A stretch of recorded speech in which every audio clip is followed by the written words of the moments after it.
मयि सर्वाणि कर्माणि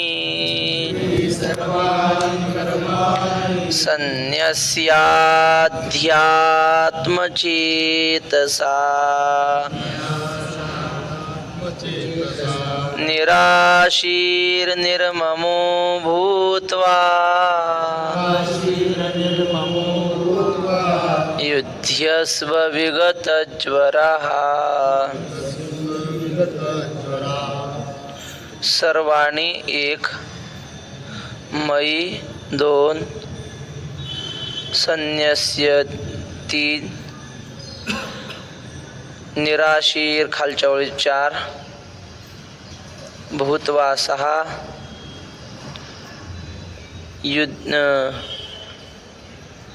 विगत ज्वर हा पाच, भूतवा सहा आणि युद्धस्व सात. सर्वाणि कर्माणि मयि संन्यस्य अध्यात्मचेतसा निराशीर निर्ममः विगतज्वरः भूत्वा युध्यस्व. सर्वाणि कर्माणि म्हणजे सगळी कर्म, मयि म्हणजे माझ्या ठिकाणी, संन्यस्य म्हणजे अर्पण करून, अध्यात्मचेतसा म्हणजे कर्तृत्व भावरहित मी करता आहे अशी भावना सोडून ईश्वरच माझ्याकडून करून घेतो, याला अध्यात्मचेतसा म्हणतात. निराशी ही कुठल्याही फळाची आशा न ठेवता, निर्मम ममता न ठेवता, विगत ज्वरहा म्हणजे शोक रहित होऊन, युध्यस्व भूत्वा युध्यस्व. सरळ वाक्यात सांगायचं झालं तर आपल्याकडून होणारी सगळी कर्म देवानीच माझ्याकडून करून घेतली अशी भावना ठेवून देवाच्या चरणी समर्पित करायची. त्या कर्माच्या माध्यमातून कुठली इच्छा ठेवायची नाही, कुठली ममता धारण करायची नाही आणि शोकरहित व्हायचं. आणि अर्जुना असं होऊन तू युद्ध कर असं देव सांगतात. तरी उचिते कर्मे आघवी तुवा आचरोनी मज अर्पावी, परी चित्तवृत्ती न्यासावी आत्मरूपी. माऊली म्हणतात उचिते कर्मे आघवी, चांगली कर्म जेवढी आहेत तेवढी आचरण करावी. आणि आचरण करून काय करावं, मला अर्पण करावीत. जुने महात्मे म्हणायचे ना, झालेली सेवा भगवंताच्या चरणी आम्ही समर्पित करतो. चांगली सेवा करायचे आणि अर्पण करायचे. कशी तरी अर्पण करण्यात काय अर्थ नसतो. देवाला फूल व्हायचंय ना, चांगलं टवटवीत व्हावं की नाही, व्यवस्थित पवित्र असं, तसं देवाला आवडेल असं व्यवस्थित कर्म करावं आणि त्या देवाच्या चरणी समर्पित करावं. चित्तवृत्ती न्यासावी, न्यासावी शब्दाचा अर्थ काय? न्यासावी म्हणजे ठेवावी, सोडावी. संन्यास शब्द आहे की नाही, त्या न्यास, न्यास म्हणजे संन्यास सोडणे. रामकृष्ण हरी. चांगल्या प्रकारे समर्पित करायचे. चित्तवृत्ती म्हणजे काय, माझे चित्त तुझे पायी राहे ऐसे करी काय, याला म्हणायचं संन्यास. तर सगळी कर्म करायची चांगली आणि मला अर्पण करायची आणि चित्तवृत्ती सुद्धा माझ्या चरणी समर्पित करायची. न्यासावी म्हणजे सोडावी, ठेवावी, अर्पण करावी. तुकोबरांचा एक अभंग आहे, प्रेम सूत्र दोरी नेतो तिकडे जातो हरी, मने सहित वाचा काया अवघी दिली पंढरी राया. मनासहित, मन म्हणजे चित्त, हे सगळं आम्ही देवाला देऊन टाकलं. असं चित्तवृत्ती देवाच्या पायाजवळ समर्पित करावी. म्हणजे मनात देवाशिवाय दुसरं काही येऊ देऊ नये असं. आणि हे कर्म मी करता का आचरेन या अर्था, ऐसा अभिमानू जणे चित्ता रिगोदेसी. हे कर्म आहे, हे काम मी करतोय, अभ्यास करतोय. कशासाठी? चांगला मोठा साहेब होण्यासाठी किंवा चांगला मोठा महाराज होण्यासाठी मी अभ्यास करतो. ऐसा अभिमानू झणे चित्ता रेगोदेश, असा अभिमान मनात येऊ द्यायचा नाही. माझं कर्तव्य आहे म्हणून करावं. हे कर्म आहे, मी करताय आणि याच्यातून मला अमुक काहीतरी मिळणार आहे अशी आशा मनात ठेवली की मग काय मिळणार नाही.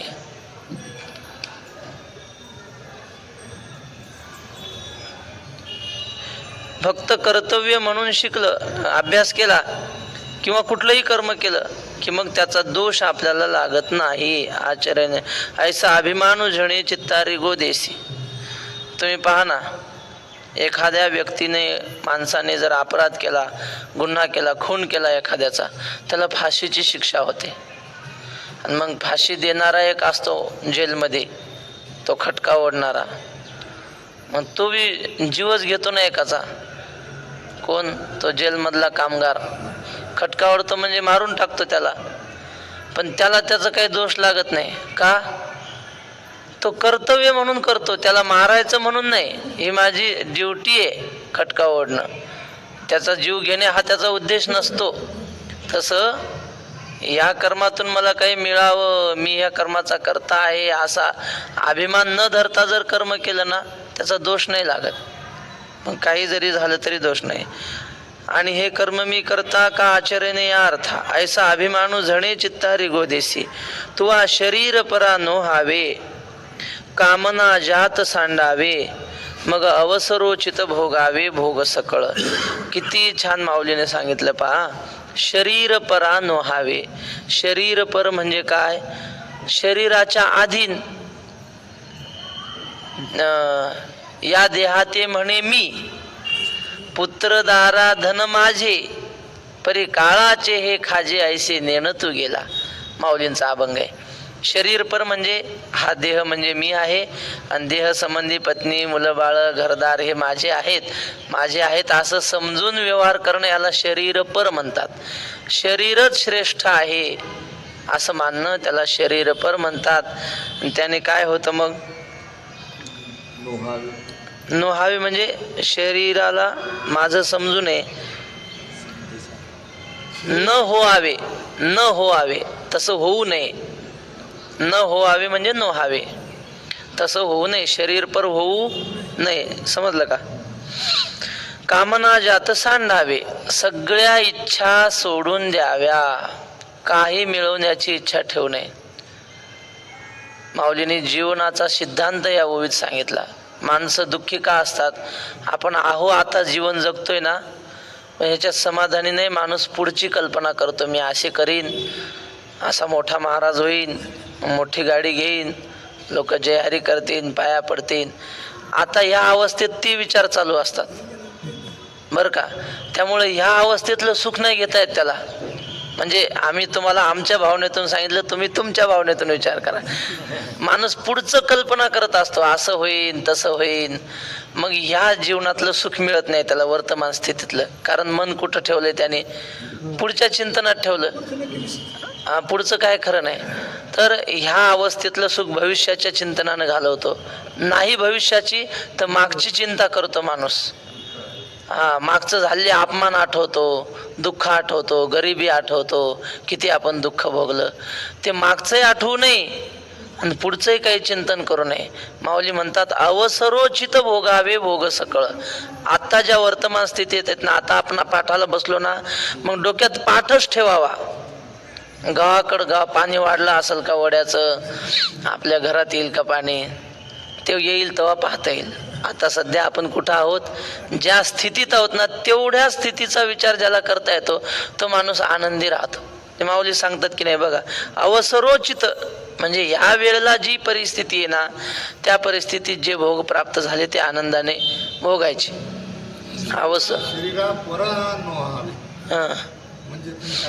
शरीर पर हे बघा, परा म्हणजे शरीराची जी आपले नाते गोते आहे याला आपलं समजू नये, ही शरीराचे नाते आहे. ऐका, संस्कृत भाषेत पर म्हणजे श्रेष्ठ बर का. हरी नाही, पर म्हणजे श्रेष्ठ. एखादा भक्त असतो ना, तो ईश्वर पर असतो.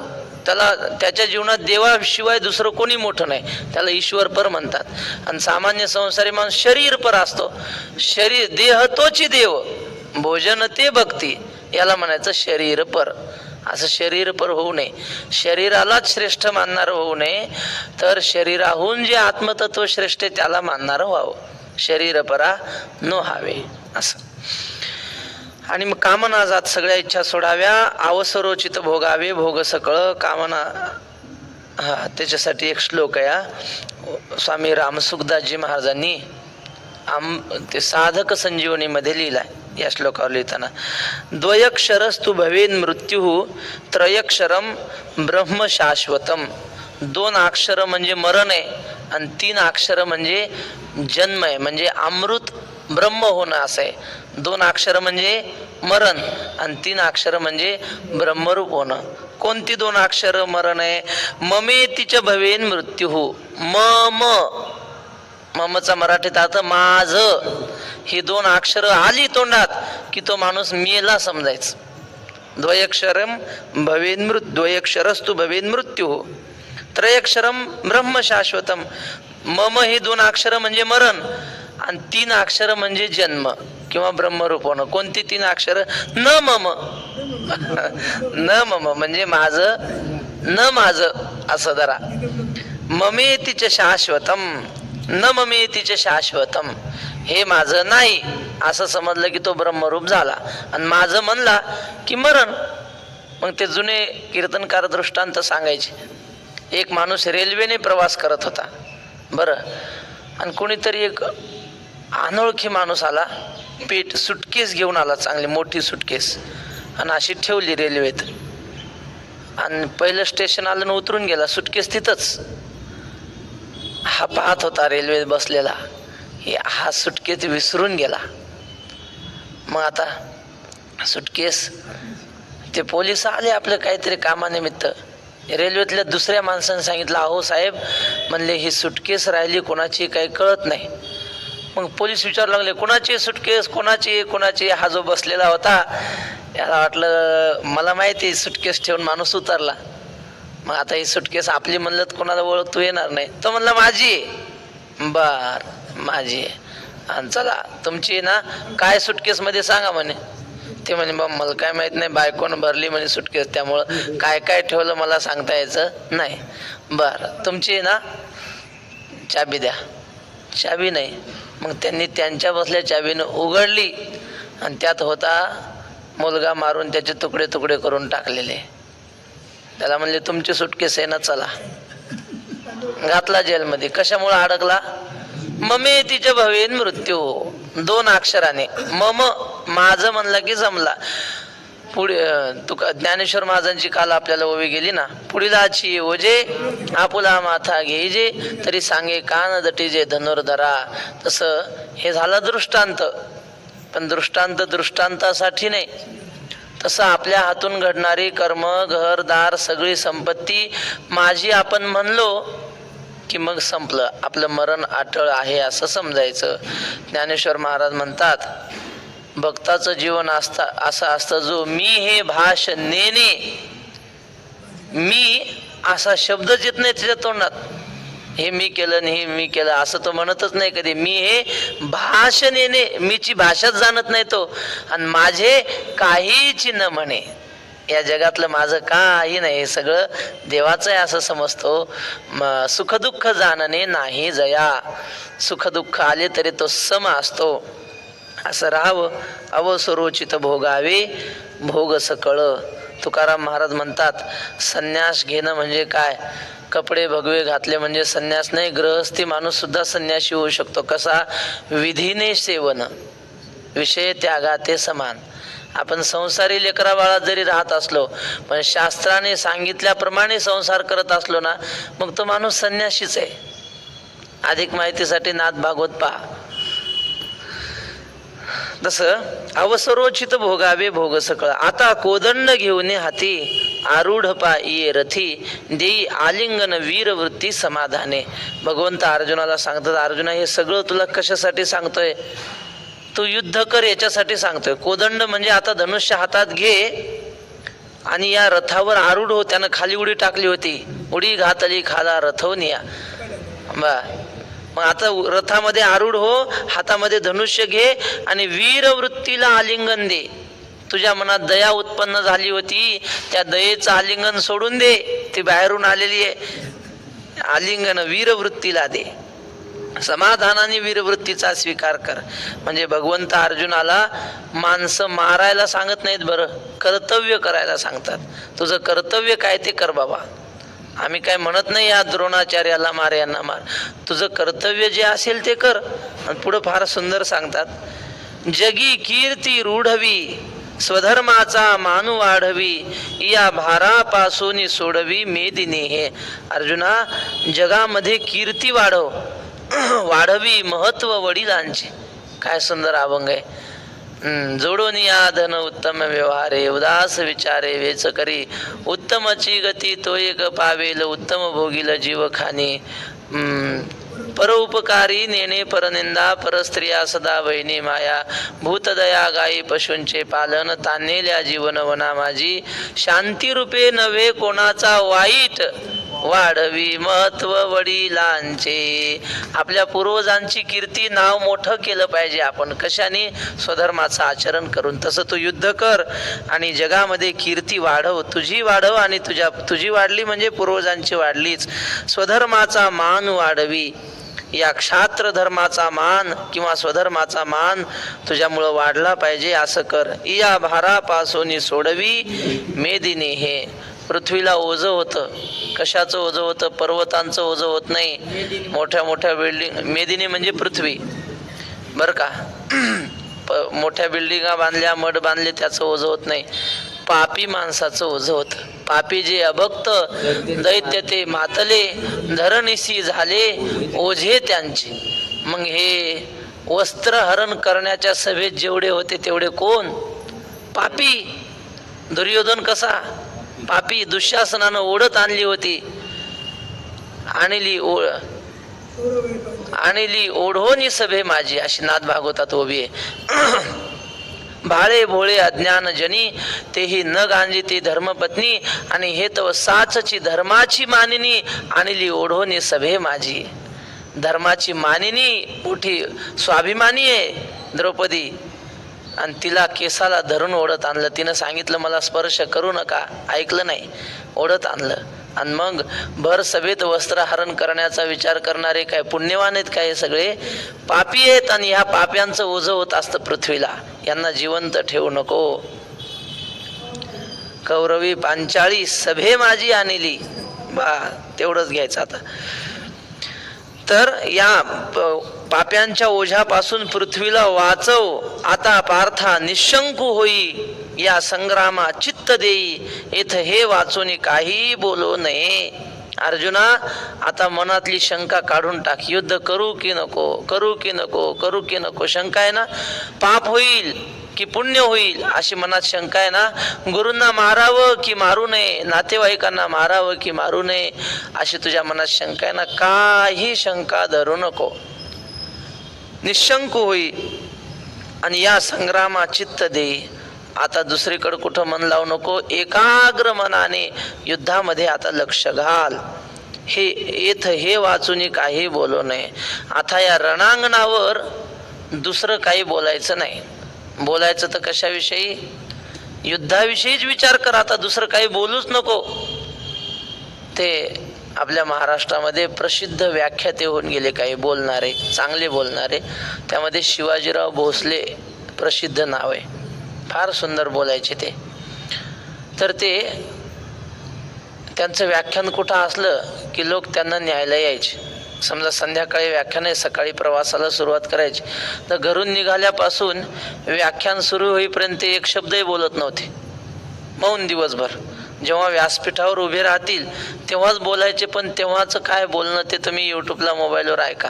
प्राध्यापक शिवाजीराव भोसले अस्खलित त्यांचं एक वाक्य सांगतो. ते म्हणले, स्वामी विवेकानंदांचं भाषण शिकागोच्या धर्म परिषदेत चालू होतं आणि स्वामी विवेकानंदांच्या आधी अनेक वक्ते आले. एवढे कागद घेऊन यायचे म्हणे, कारण जगातल्या सगळ्या लोकांपुढे बोलायचे ना. एवढी सगळी कागद घेऊन यायचे. ते समोर टेबलवर ठेवायचे. स्वामींच्या आधीचे वक्ते. त्या टेबलवर एक लॅम्प होता.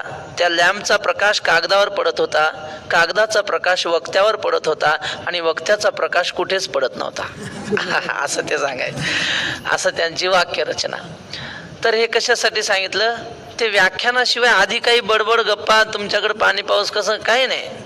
मौन धारण करायचं. तसं अर्जुना आता तू युद्धाशिवाय दुसरं काही बोलू नको, इथं हे वाचून काही बोलू नये. आता श्लोक ये मे मतमिदं नित्य मनुतिष्ठन्ति मानवाः श्रद्धावन्तो न सूयन्तो मुच्यन्ते तेऽपि कर्मभिः.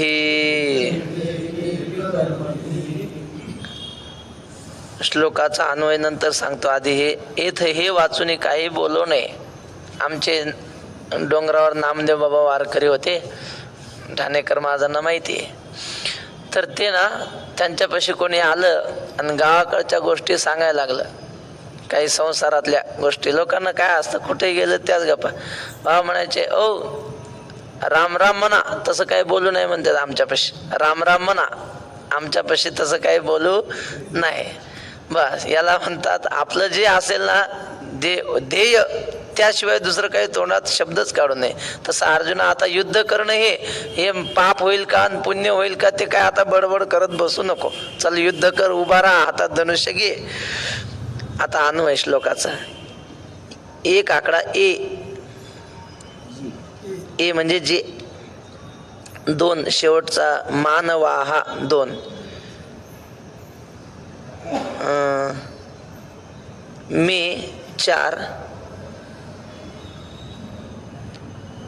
मिदम 5. हा खाली 3 आहे. श्रद्धावंत आहे की नाही, ते तर 3 आहे. वरच्या ओळीत मे 4 मिदम 5 मतम 6 नित्य 7. खालच्या ओळीत तेऽपि 8 कर्मभिः 9 मुच्यन्ते 10. ये म्हणजे जे, मानवाहा म्हणजे माणसं, श्रद्धावंतः अनसूयंतः श्रद्धावान होऊन आणि द्वेषरहित होऊन. मे म्हणजे माझं, इदम म्हणजे हे, मतम म्हणजे मताला. 5 कुठे आहे? हा इदम मताला 6 मतम. नित्यम अनुतिष्ठन्ति नेहमी अनुसरण करतात. 7 कुठे? हा नित्यम अनुसरन्ति. ते अपि ते सुद्धा कर्मभिः मुच्यन्ते ते सुद्धा कर्माच्या बंधनापासून मोकळे होतात. सरळ वाक्यात सांगायचं तर जी माणसं माझ्या मताचं श्रद्धावान होऊन आणि द्वेषरहित होऊन आचरण करतात ते कर्मबंधनापासून मुक्त होतात, असा सरळ अर्थ आहे. आता माऊली काय म्हणतात ते पाहू. हे अनुपरोध मत माझे जेही परमादरे स्वीकारिजे श्रद्धापूर्वक अनुष्ठिजे धनुर्धरा.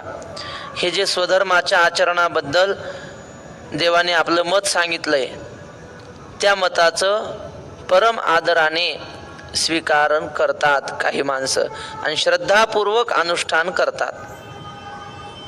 तेही सकळ कर्मी वर्ततु जाणपा कर्मरहितू म्हणून हे निश्चितू करणीय गा. ते सगळी कर्म करतात पण कर्म करून सुद्धा ते अकर्ते असतात. म्हणून अर्जुना हे अशा प्रकारचं वागणं म्हणजे मी सांगितल्याप्रमाणे वागणं हे अत्यंत महत्त्वाचं आहे. करणीय म्हणजे अनुष्ठान करण्यास योग्य आहे. काही कसे असतात लोक, आपल्याला देवाने सांगितलं तसं वागता नाही आलं की त्याला नावं ठेवायची. म्हणजे आपल्याला वारीला जाणं होत नाही, मग जाणाऱ्यांना नावं ठेवायची. याला काय म्हणतात? द्वेष करणं म्हणतात. आपल्याला होत नाही ना, मला होत नाही म्हणावं, पण वारीला जाणं चुकीचं आहे असं म्हणू नये. अहो हे काय रिकामे लोक आहेत, चातुर्मासाला राहतात म्हणजे यांना काही कामं नाहीत. अरे तुला राहता येत नाही ना, मग दुसऱ्याची निंदा करू नये. बा आदर ठेवावा त्या व्यक्तीविषयी, निदान एवढं तरी करावं. अनुपरोध माझी परमादरे स्वीकारिजे. काही भाग्यवान असतात, देवानं सांगितलं तसंच जीवन जगायचं. साधू संतांनी सांगितलं ना तसंच जीवन जगायचं. तुकाराम महाराजांनी ज्ञानोबारायांनी सांगितलं त्याच्यावर श्रद्धा ठेवायची आणि तसं जीवन जगतात. परम आदरे स्वीकारिजे श्रद्धापूर्वक अनुष्ठिजे धनुर्धरा. जुने वारकरी होते, दिवसभर माऊलीच्या सोहळ्यात चालायचं आणि संध्याकाळी कीर्तन असायचं. जुने वारकरी सांगतात वारकऱ्याने कधी बसून कीर्तन ऐकू नये, टाळकऱ्याने. वारकऱ्यांनी म्हणण्यापेक्षा टाळकऱ्याने, भजन्याने कधी कीर्तन बसून ऐकू नये. वक्ते बाबा म्हणायचे बसून ऐकू नये म्हणजे मग झोपून ऐकावं का? झोपून नाही, टाळ घेऊन उभं राहावं. मग जुन्या वारकऱ्यांनी तुका म्हणे नेम प्राणा सवसाठी, तरीच या गोष्टी विठोबासी. काही एक जुने रामभाऊ वारकरी होते जुने, तर ते मारुती बाबा सांगतात कुरेकर बाबा, त्यांना उभं राहता येत नव्हतं, तर असं कमरेला उपरणं बांधायचं आणि ते खांब असायचा म्हणे तळावर, त्या खांबाला आपली कमर बांधायची आणि 2 तास तसं उभं राहायचं टाळ घेऊन. आणि मग कीर्तनकारानं जर कीर्तन लांबवलं, वारीतलं कीर्तन म्हणजे 1च तास असतं, आणि 1.5 तास झाला तरी कीर्तनकार म्हणतो आमचा अजून अभंगाचा भावार्थ व्हायचा आहे. मग हे रामभाऊ वारकरी ज्ञानेश्वर माऊली करायचे सुरुवात, आणि लोक म्हणायचे बाबा कीर्तन चांगलं रंगात आलं होतं, तुम्ही संपवलं कसं काय? आणि त्या कीर्तनकाराला काय कळतंय म्हणले, त्याला म्हणा दिवसभर चाल दिंडीत आणि मग कीर्तनाला उभं राहा, मग कळतंय किती कीर्तन लांबवलं पाहिजे. वारीतलं कीर्तन म्हणजे नियम म्हणून 1 तास. तर मला का सांगायचं होतं, जुन्या वारकऱ्यांनी सांगितलं भजन्यांनी वारकऱ्यांनी बसून ऐकायचं नाही, उभं राहता येत नाही तरी उभं राहून त्या खांबाला कमर बांधून का असेना पण परमादरे स्वीकारे. जे मोठ्या लोकांचं बोलणं अत्यंत आदराने मनामध्ये स्वीकार करतात. 13व्या अध्यायात अशी ओवी आहे की त्या जुन्या महात्म्यांच्या शब्दावरून हे जीव ओवाळून टाकतात. आता मला ती ओवी आठवली नाही, 13व्या अध्यायात ओवी आहे, त्या शब्दावरून महात्म्याच्या शब्दावरून जीव ओवाळून टाकतात. अशी श्रद्धा पाहिजे. हे दोन्ही ओव्या झाल्या. आता श्लोक. ये त्वे तदभ्यसूयन्तो नानुतिष्ठन्ति मे मतम् सर्वज्ञान विमूढांस्तान् विद्धि नष्टान चेतसः. ओवी नाही आठवली पण एक तुकडा आठवला तेवढा सांगतो. तया अक्षराशी लोण जीवे कीजे, त्या अक्षरावरून जीव ओवाळून टाकतात. लोण म्हणजे समजलं लिंब लोण ओवाळून टाकतात ना, तसं साधू संतांच्या उपदेशावरून जीव ओवाळून टाकतात महाराज. असं पाहिजे, याला म्हणतात परमादरे स्वीकारायचे. श्लोकाचा अन्वय एक पहिला शब्द आहे ना त्याला 1 आकडा, नंतर त्याच ओळीत शेवटी मे 2, नानुतिष्ठन्ते 3, खालच्या ओळीत तान विद्धी 4, सर्व ज्ञान 5, शेवटचा शब्द नष्टान चेतसान 6 आणि विद्धी 7. विद्धी 7. ये म्हणजे जी माणसं, तू म्हणजे परंतु, तद अभ्यसूयंतः म्हणजे माझ्या उपदेशाचा द्वेष करतात, मत्सर करतात. अभ्यसूयंतः म्हणजे मत्सर करतात. मे मतम न अनुतिष्ठन्ति, माझ्या मताचं अनुसरण तर करत नाहीत, उलट द्वेष करतात. तान म्हणजे त्यांना, सर्व ज्ञान विमूढा हा सगळे ज्ञान नष्ट झालेले, विवेक नष्ट झालेले.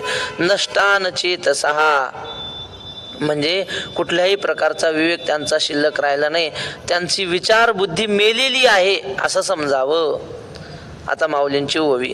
ना तरी प्रकृती म्हणतू होऊनी इंद्रिया लळा देऊनी, जे हे माझे मत अव्हेरुनी ओसंडिती. वा बघा ओवी सापडली. महात्म्यांच्या मुखातून जी जी अक्षर निघतात, उपदेश निघतो, तयांचे मुखे जे निघे ते तुले आदरे चांगे, ऐकून या अंगे मने होती. तया अक्षरांशी तया ऐकण्याची नावे ठेवी तिगा आघवे, तया अक्षराशी जीवे लोण कीजे. अध्याय 13 ओवी क्रमांक 1045. एवढा त्यांच्या वचनावर त्यांचा आदर असतो. बर, आणि हे बाकीचे कसे असतात, त्याहून विरुद्ध प्रकृती म्हणतू होऊ नये. प्रकृती म्हणत म्हणजे प्रकृती कार्य आपणावर आरोपून देहाभिमानी होऊन इंद्रिया लळा देऊ नये. इंद्रियांचे लाड पुरवतात. इंद्रियांचे लाड म्हणजे डोळ्याला जे पाहू वाटलं ते पाहतच राहायचं, कानाला जे ऐकू वाटलं ते ऐकतच राहायचं, जिभे आता सगळ्यात महत्वाचं जिभेला जे खाऊ वाटलं ते खातच राहायचे. वडापाव ते काय म्हणतात ते असे हे भेटतात ना इथं, पाणीपुरी. आम्हाला आठवतं लहानपणी खाल्ला असं बा, आता वासनाच होत नाही. किती भारी असो. आता कधी कीर्तनाला वगैरे गेलं ना, सोबतची माणसं रस्त्याला थांबतात, चहा घेतात, महाराज इथं लय भारी भेळ भेटते. ते किती बी भारी असो, आम्हाला इच्छाच होत नाही. काय माहिती, म्हणजे हे देवाची कृपा म्हणायचं. लहानपणापासून असे महात्म्यांच्या संगतीत जीवन गेलं, वक्ते बाबा, बोधे बाबा, त्यामुळे हे काय इच्छा होत नाही. म्हणजे माझं सांगत नाही कुठल्याच वार करायला, आणि इच्छा होत असेल तर मग आपलं काहीतरी चुकतंय समजायचं. पवित्र परमार्थामध्ये पहिली पायरी अन्न कसं खावं. काय कशाहून निघलं हे अन्नाचं? इंद्रिया लळा देऊनी, जिभेला जे आवडेल तेच खात राहिलं ना, मग संपला परमार्थ. इंद्रिय रुची सारिखे करविती पाक निकेते पापी पातके सेविते. पुढे आण बाबा.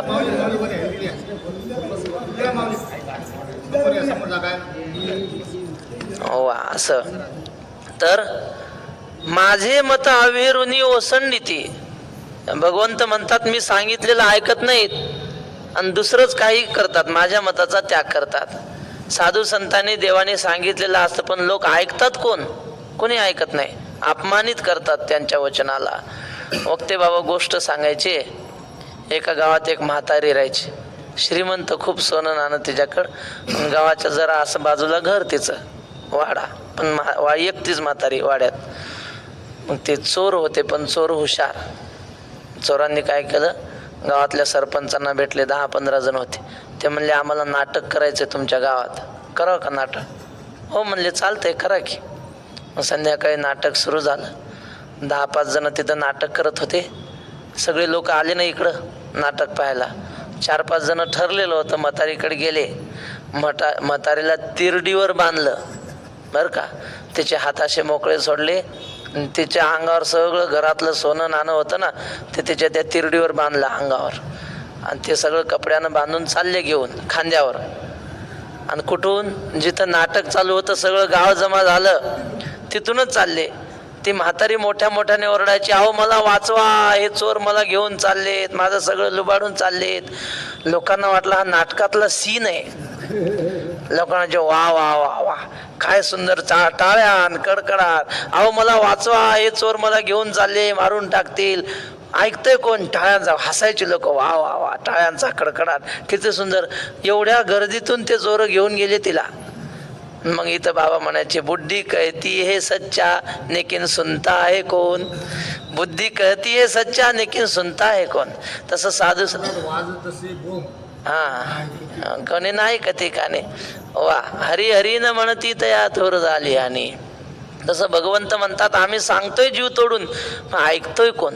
लोकांना सोंग वाटतंय. हे परमार्थ म्हणजे सोंग नाही बाबा. जे हे माझे मत अवेरुनी ओसंडिती, माझ्या मताचा त्याग करतात आणि त्यांच्या मनाला वाटेल तसं वागतात. जे सामान्यत्वे लिखिती अवज्ञा करून देखती, का हा अर्थवादू म्हणती वाचाळपणे.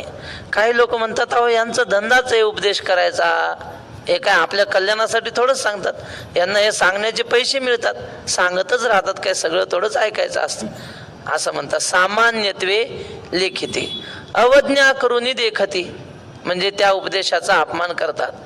त्याच्यासारखं न वागणं म्हणजेच अपमान करणं ना. माऊलीने सांगितलं तसं न वागणं म्हणजे उपदेशाचा अपमानच झाला तो. अवज्ञा करून देखती. तुकोबारांच्या चरित्रामध्ये छोटीशी कथा आहे, 5 मिनिटं आहेत, तेवढ्याच सांगण्याचा प्रयत्न करतो. तुकोबारांचे 8वे पूर्वज, त्यांचं नाव विश्वंभर बाबा. आणि त्या विश्वंभर बाबांच्या पत्नी, त्यांचं नाव आमाई. त्यांना 2 मुलं होते विश्वंभर बाबांना, हरी आणि मुकुंदा. तुकोबारांची सगळी परंपरा अशी भजनात पाठ केली आम्ही सरळ चालीत. विश्वंभरा हरी विठ्ठला पदाजी शंकर कान्हया, बोलो बा श्री तुकारामा तपोनिधी श्री नारायणा.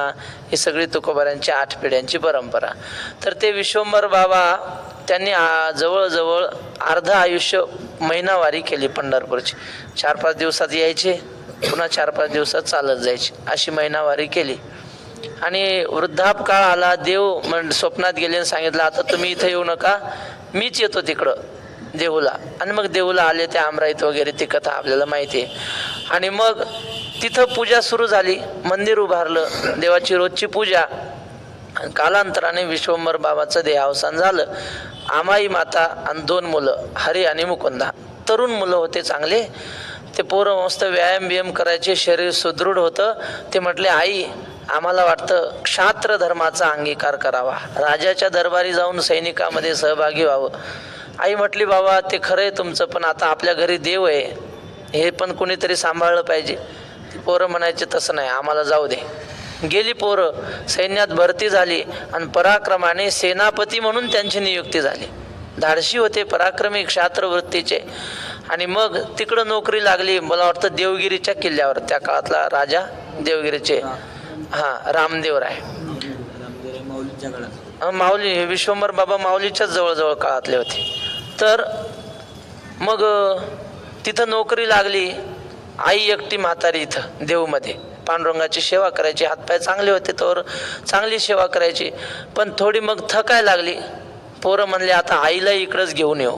गेले आणि आईला म्हणले, आई तू पण चल. अरे इथं देवाची पूजा कोण करेल, आपल्या घरी देव आलाय पंढरपूरचा. आज सांगू म्हणले भावकीतल्या कोणाला तरी पूजा करायला, काय लागतंय, पाणी घालायचं. ती म्हणली, बाबा ते नाही, पण देव आपल्यासाठी आलाय, देवला आपण त्याची सेवा केली पाहिजे. ते काय सांगू नको म्हणले, चल. आईला आग्रह करून घेऊन गेले. आणि काही दिवस तिथं ती आमाई राहिल्यानंतर एके दिवशी स्वप्न पडलं आमाईला. आणि स्वप्नात पांडुरंगाने येऊन सांगितलं, आमाई म्हणले तुला पोरांचं ऐश्वर्य पाहायचा लोभ आहे, तिथं मला एकट्याला सोडलं देवला, आणि तू इकडं पोरांच्या ऐश्वर्यात गुंगली, चल लवकर देवला. तिनं पहाटे उठून पोरांना सांगितलं, मला असं आज स्वप्न पडले, मला देवला नेऊन घाला, तुम्हाला राहायचं ते राहा. ते म्हणले, काय आहे तो, काही स्वप्न पडतात म्हणे, मग तू दिवसभर ते देवाचं चिंतन करते ना, म्हणून तुला ते स्वप्न पडतं, स्वप्नातलं काय खरं असतं का म्हणे. ऐकलं नाही. पुन्हा दुसऱ्या दिवशी स्वप्न पडलं. देवानं सांगितलं, आमाई आता जर तू मुलांना घेऊन देऊला आली नाही ना, आज दुपारी फार मोठा अनर्थ घडणार आहे, तुझी 2 पोरं मरणार आहेत. असं स्वप्न पडलं. हिनं सांगितलं उठून, असं स्वप्न पडलं की तुम्ही मरणार आहेत. पोरं म्हणले, आई काय तुला सांगायचं, अगं बरं जाऊ दे, आम्ही मरणार आहेत ना, मग आता शेवटचं जेवण तरी खाऊ घाल म्हणले. हसायचे, टिंगल करायचे, आणि चल तुझ्या हाताने आज आम्हाला जेव घाल, आम्हाला मरायचं आहे ना तुझ्या स्वप्नात सांगितल्याप्रमाणे. आणि जेवायला बसले दुपारी, आणि खरंच महाराज जेवता जेवता राजाचा निरोप आला की चला लवकर लढाईला जायचंय, कोणीतरी परशत्रू आलाय. हे जेवत्या ताटावून दोघे उठले, घाईघाईनं लढायला गेले. इकडं आमाईचं जीव तळमळ करत होता, काय होतं आणि काय नाही. लढायला गेले आणि घडून येते घडलं, दोघही धारातीर्थी पडले. आणि मग ती बातमी आल्यानंतर मग हिचा शोक अनावर झाला. ही म्हटली, मी सांगितलं, मी म्हणजे देवानं सांगितलं होतं, पण यांनी ऐकलं नाही. पुढची कथा पुढे लांब आहे. मला सांगायचं एवढंच होतं की आईने म्हणजे देवाने स्वप्नात येऊन सांगितलं, पण ऐकलं नाही. त्याचा परिणाम काय झाला, मरावं लागलं. तसं देव म्हणतात, मी सांगितलेलं जे ऐकत नाहीत, अवज्ञा करून देखती का अर्थवादू म्हणती वाचाळपणे. माझ्या बोलण्याला ते अर्थवाद म्हणतात, म्हणजे उग स्तुती करण्यासाठी सांगितलं असं म्हणतात. ते संस्कृतमध्ये जुनं वाक्य आहे. पोरगा आजारी पडला आणि मग गुळवेलाचा काढा देत होती आई, पण त्या वेलाचं नाव गुळवेल आहे, पण काढा गुळासारखा असतो का, कडू असतो, लिंबापेक्षा सुद्धा कडू लागतं ते. आणि मग ते कडू पोरग घेईना, मग ती आई म्हणायची, शिखाते वर्धते वत्स श्रद्धया गुडूची पिब. गुडूची म्हणजे त्या याचा गुळवेलाचा काढा. बाळा तू हे काढा पिला ना, तुझी शेंडी वाढेल. जुन्या काळात शेंडी म्हणजे एक अलंकार होता पुरुषाचा. तर तू जरा काढा पिला ना, तुझी शेंडी वाढेल. असं म्हणलं की ते गट गट कडू काढा पण प्यायचं. याला काय म्हणायचं, याला अर्थवाद म्हणतात. शेंडी खरंच वाढते का, उगं पोरानं पिवा म्हणून आई म्हणती. तसं माझं बोलणं हे अर्थवाद म्हणून घेतात. हे काय खरं आहे का म्हणले, उगा आपण घ्यावा म्हणून, नाव घ्यावा म्हणून महिमा सांगितला, मोठेपणा. स्तुत्यर्थक वाक्य त्याला अर्थवाद म्हणतात, असं माझ्या उपदेशाला समजतात. पण असं समजू नये असं देव सांगतात. 95 झाल्या होव्या, राहिला विषय उद्या. पुंडलिक वरदा हरी विठ्ठल, श्री ज्ञानदेव तुकाराम.